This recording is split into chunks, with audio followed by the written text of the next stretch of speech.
বন্ধুরা সবাই দেখো, এটা আমি জামাই ষষ্ঠীতে বাপের বাড়ি থেকে নিয়ে এসেছি গাছের কাঁঠাল।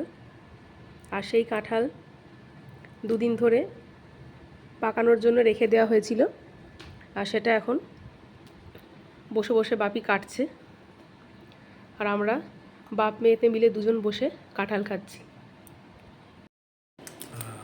গাছের কাঁঠাল, একদম টাটকা ফ্রেশ কাঁঠাল। এখন আমরা বসে কাঁঠাল কাটছি। এই কাঁঠাল এখন ছাড়াচ্ছে খাবে বলে। দেখা যাক কাঁঠাল খেয়ে এক্সপিরিয়েন্স কেমন হয়।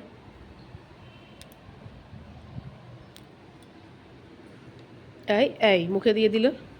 এবার দেখা যাক কাঁঠালটা খেয়ে কত স্টার দেয়। 4 স্টার না 5 স্টার বলে ফেলো, কত স্টার দেবে? 10-এ কত দেবে কাঁঠালটাকে বলো। 10-এ কত দেওয়া যায়? 10-এ 1?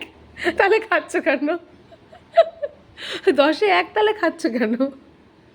না বলো বলো, সিরিয়াসলি জিজ্ঞেস করছি যে কত দেওয়া যায়, কত স্টার? 4 স্টার না 5 স্টার?